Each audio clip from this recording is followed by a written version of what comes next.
How can I mend the relationship with my neighbor after I wrongly assumed something bad happened and called his friends and family to ensure he was okay?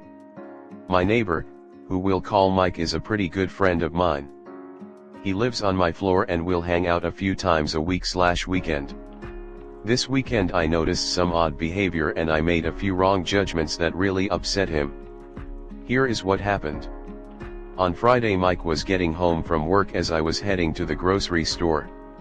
We ran into each other in our building parking lot, talked about doing something this weekend, and we both went on our way. We have a tradition of leaving drinks at each other's doors, so when I got home from the grocery store I dropped off a beer and knocked. He didn't answer, so I went about my evening. The next morning when I left the apartment I noticed the beer was still at his door. I didn't think much of it and went about my day. At some point that afternoon I texted him seeing if he wanted to grab dinner with a few of our friends and I did not hear back from him. When I got home that night I noticed his car had not moved since Friday, and the beer was still at the door, now with a package as well. At this point, along with him never replying, I started to feel something was off. Sunday morning came and I had a feeling something was wrong. I looked in the hallway and I noticed the beer and package were still there. I decided to give Mike a call. The phone rang and there was no answer and it went to voicemail. I went down to the parking lot and I noticed that his car was still there, still had not moved since Friday. At this point I figured I should rather be safe than sorry. I called a few of his friends who had not heard from him either. I then called his uncle who lives in our building. About an hour later I finally get a text from Mike saying, "I'm all good, you had no reason to make everyone so concerned about me. My uncle literally just came and unlocked my door. I just wanted to be alone this weekend and I don't like knowing that if people don't hear from me they assume the worst. You've gotta know your boundaries." I do feel bad but I also couldn't shake the feeling that something wasn't right. How can I begin to mend our friendship? Comment. Sounds like you're a great neighbor and friend to have. Don't let the world stop you from doing the right thing and looking out for people. You didn't do anything wrong. It sounds like 100% his issues are his own, and he's too caught up in his own issues to consider other people. Dude might be depressed, have a drug issue, have suffered some kind of emotional blow during the week, etc. You checking in on him was very kind and just something any good friend would do. I think you had every right to be concerned. I think all you can do now is give him his space, and tell him that if he does need anything or even just needs to talk that you're there for him. He should be happy to have a concerned friend. My brother lives alone and likes his quiet time too. His neighbor had not seen him for 3 days and called me. I went over and found him collapsed on the floor from a sepsis infection. The doctors figured he had been that way for at least 24 hours, and in a few more hours, he would have died. I am so happy that he has such good neighbors and my brother is still here. This was also a wake-up call for him. He checks in with me more often than what he did before.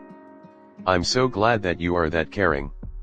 He needs to realize that people die every single day because nobody bothered to check on them when there were strange things going on.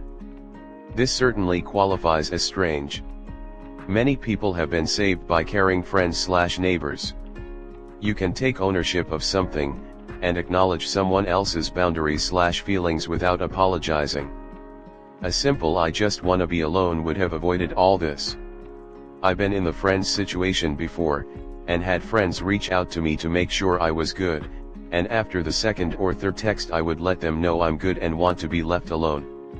If a friend or loved one wants you to apologize for caring about them, then it may be time to adjust that relationship. Next story 2. How do/should I reconcile lifestyle difference with GF? Context: dating 6 months, told each other we love each other, have met each other's families. So I'd say it's fairly serious for the time we've been together. My GF is going to Burning Man without me this year. I've never been and neither has she, but she's always wanted to go. I felt a bit left out since she said it's something she wants to experience on her own. I get it, she's very independent and I've never been one to want to influence a partner like that. She is going with a group of old, co-workers instead. I feel like we're at a stage in our relationship where you would naturally have more consideration for at least inviting your partner to most things, especially a big experience like Burning Man. I've been feeling a bit dismissed, but wonder if my disappointment/sadness is misplaced. She has been fairly independent from the beginning, and her mom is the same way, something she said her dad had to come to terms with as far as expectations of quality time in the marriage. So that immediately told me that her parents' relationship is most likely what we would look like in the future if we get there. And it has me questioning/doubting if I'm willing to be with a partner like that long term. I have had moments where I question my priority in her life as her partner due to her very full social calendar. She has cancelled or changed up our plans because she would forget she had things with friends or co-workers. And I know asking her to change would only result in resentment eventually. But at 6+ months, I would think your partner would be a top priority after yourself. And I just haven't felt that consistently with her. We see each other about twice a week on average, which really isn't enough for me at this stage of the relationship after having time to think. Are we just incompatible in terms of social lifestyles and priorities? Comment.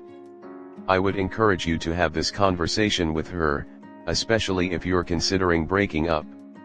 Not I want you to change, but I've been thinking about this recently and I'm starting to have concerns that this might be a fundamental difference between us that makes us incompatible. She might be able to shed more light on her own thoughts and feelings that would make you feel better, or maybe talking about it would lead her to reconsider her perspective, not acting different to please you, but perhaps realizing there are changes she would like to make, or something. Seems to me it's worth a try. She was a last-minute addition to a group with a single ticket. From what you've said in the comments, she asked multiple times if you were okay with her going, and you replied affirmatively that you were. She knew it was a big ask, which is why she inquired multiple times. You blew your opportunity to express your concerns. Why? Was it because you didn't want to come across as controlling? So what? Honesty is always the best policy. You should have expressed your concerns when she asked. If she chose to go anyway, then you would have known where you rank. But to not honestly express yourself when asked does neither you or her any favors. Burning Man is something you start planning at least 6 to 12 months in advance, so I don't really see how she could have even invited you when you've only been dating 6 months. It's something you need to be sure about and not something you decide to do willy-nilly. It's extremely expensive and you need to be invited into a camp. It can make it extremely break a relationship if you aren't very steady. Burning Man is an experience and not one you take lightly. I think you are seriously overreacting and don't actually even understand the Burning Man experience, so maybe it is best if you break up. Couples are allowed to experience things apart, it's healthy. Burning Man is something you start planning at least 6 to 12 months in advance, so I don't really see how she could have even invited you when you've only been dating 6 months. It's something you need to be sure about and not something you decide to do willy-nilly. It's extremely expensive and you need to be invited into a camp. It can make it extremely break a relationship if you aren't very steady. Burning Man is an experience and not one you take lightly. I think you are seriously overreacting and don't actually even understand the Burning Man experience, so maybe it is best if you break up. Couples are allowed to experience things apart, it's healthy.